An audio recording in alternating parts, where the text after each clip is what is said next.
আসসালামু আলাইকুম, আমি আহমেদ জারিফ।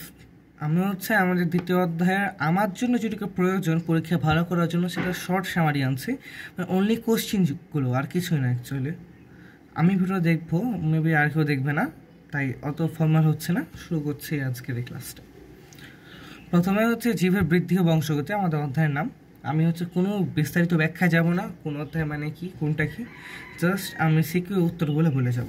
আচ্ছা, প্রথমে প্রোফেজ চিত্র সহ ব্যাখ্যা করি। প্রোফেজ প্রক্রিয়া মাইটোসিসের। তো আমি এটা শর্টভাবে ব্যাখ্যা করি। প্রথমে মাইটোসিস এটা চিত্র, খুবই এটা সহজ চিত্র আঁকতে হবে, এটুকুই, আর কিছু না। তো এটা বৈশিষ্ট্য চারটা সাল লেখা দিয়ে, চারটা ডিএনএ অনুলিপনের মাধ্যমে নিউক্লিয়াসের আকার ও আয়তন বৃদ্ধি পায়। ডিএনএ অনুলিপনের মাধ্যমে নিউক্লিয়াসের আকার ও আয়তন বৃদ্ধি পায়। আর ক্রোমোজোমগুলো, যে ক্রোমোজোমগুলো আছে, এই ক্রোমোজোমগুলো দুটি ক্রোমাটিড থাকে, যা সেন্ট্রোমিয়ার মাধ্যমে যুক্ত থাকে। এই যে দুভাজকের সেন্ট্রোমিয়ার আছে না, এই সেন্ট্রোমিয়ার মাধ্যমে যুক্ত থাকে। আর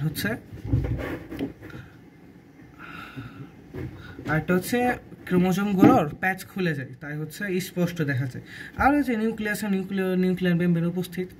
তারপরে আমাদের প্রশ্ন প্রোমেটাফেজ চিত্র সহ ব্যাখ্যা। প্রোমেটাফেজ ধাপ, সেটা চিত্র এটা এরও বৈশিষ্ট্য একটা স্পিন্ডল যন্ত্র গঠিত হয়। তারপর ক্রোমোজোমীয় ডান্সিং দেখা যায়। তারপর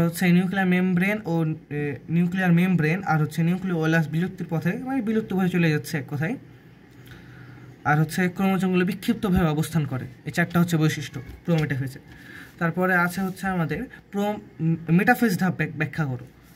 মেটাফেজ ধাপের বৈশিষ্ট্য আমাদের চারটা যে ক্রোমোজোমগুলো মোটা ও খাটো দেখায়। এই যে ক্রোমোজোমগুলো আছে আমাদের, এই ক্রোমোজোমগুলো মোটা ও খাটো দেখায়। ক্রোমোজোমগুলো বিষুবীয় অঞ্চলে অবস্থান করে, এই বিষুবীয় অঞ্চলগুলোতে অবস্থান করে আমাদের ক্রোমোজোমগুলো।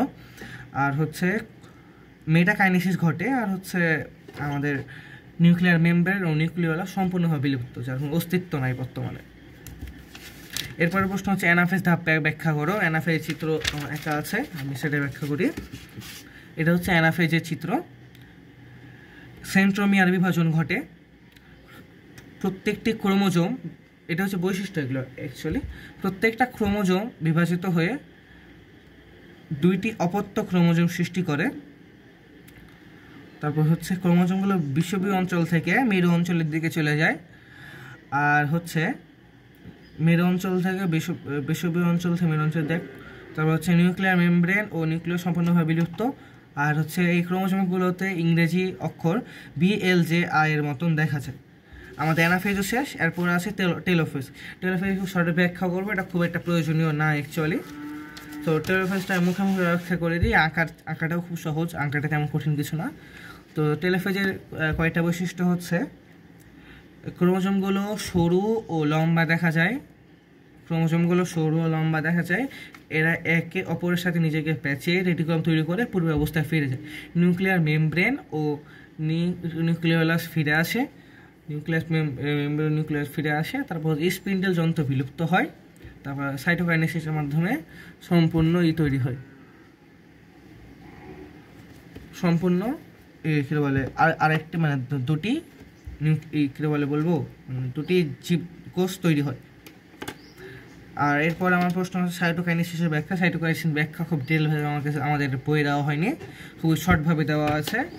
আর স্যারও খুব শর্টভাবে লিখে দিয়ে শর্টভাবে বলে। সাইটোপ্লাজম বিভাজন সাইটোকাইনেসিস বলে। কোষপ্রায় তৈরি হওয়ার হালে যে বিভাজন ঘটে তাই সাইটোকাইনেসিস। তারপর সাইটোপ্লাজম বিভাজনের সময় যে লম্বা প্লেটটি তৈরি হয় তাকে কোষ প্লেট বলা হয়। এটি এন্ডোপ্লাজমিক জালিকা দ্বারা তৈরি। মিওসিসের গুরুত্ব জনন কোষ তৈরি করে, যেমন শুক্রাণু ডিম্বাণু। শুক্র ও ডিম্বাণু মিলিত হয়ে একটি নতুন জীব তৈরি করে এবং প্রাণীর বা জীবের বংশবৃদ্ধি ঘটায়। তারপর ক্রসিং ওভার দেখা যায়। ক্রসিং এর ফলে জিনের বিনিময় ঘটে এবং রিকম্বিনেশন ঘটার কারণে বিভিন্ন বৈচিত্র্যের জীবের সৃষ্টি হয়। তারপর ক্রোমোজোমীয় ভারসাম্য বজায় থাকে। মিওসিস হলো হ্রাসমূলক বিভাজন। রাসমূলক বিভাজনের ফলে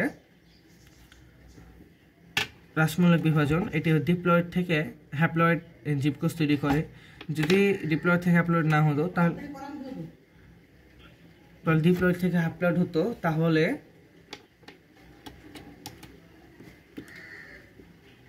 এই ইয়েগুলো ক্রোমোজোমগুলো সমীকরণিক হারে বৃদ্ধি পেত, তাই গুরুত্ব অনেক। একটা চিত্র আছে, চিত্রটা আঁকলেই এনাফ আমাদের জন্য।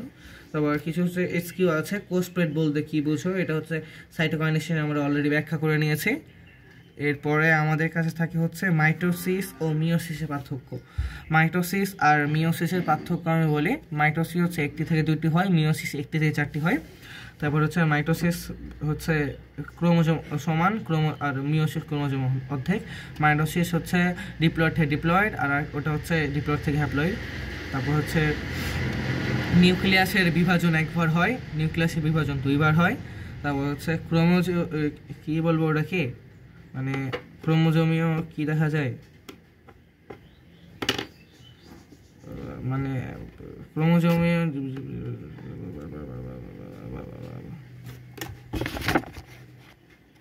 আর কয়েকটা পার্থক্য আছে, যেমন হচ্ছে মাইটোসিস হচ্ছে সমীকরণিক বিভাজন, আর হচ্ছে রাসায়নিক বিভাজন কি, আর হচ্ছে মাইটোসিস হচ্ছে ক্রসিংওভার ঘটে না, আর হচ্ছে মিওসিসে ক্রসিংওভার ঘটে। কয়টাই এই অধ্যায়ের প্রশ্ন প্রায় শেষ, আর কয়েকটা বাকি আছে জাস্ট। এরপরে আরেকটি প্রশ্ন বাকি থাকে অধ্যায়ে, তার মধ্যে আমরা আজকে ভিডিওটা শেষ করব। সেটা হচ্ছে বলছে যে হচ্ছে ইন্টারফেজ পর্যায় প্রয়োজন কেন। আমরা হচ্ছে কোষ বিভাজনের যে স্টেজে ডিএনএ অনুলিপন হয় তাকে ইন্টারফেজ পর্যায় বলে। এটা বলা হয় প্রস্তুতি পর্ব। সুবিধা, ডিএনএর মানে এই যে ইন্টারফেজ পর্যায়ের প্রয়োজন কেন, বা এটাই হচ্ছে সুবিধা কোথায়। ডিএনএ অনুলিপি করে ক্রোমোজোম 2টি ক্রোমাটিড তৈরি করে, কোষ বিভাজনের সকল প্রস্তুতি সম্পন্ন হয়, নিউক্লিয়াসের আকার ও আয়তন বৃদ্ধি পায়। এর মাধ্যমে দ্বিতীয় অধ্যায় আমাদের শেষ। আলহামদুলিল্লাহ।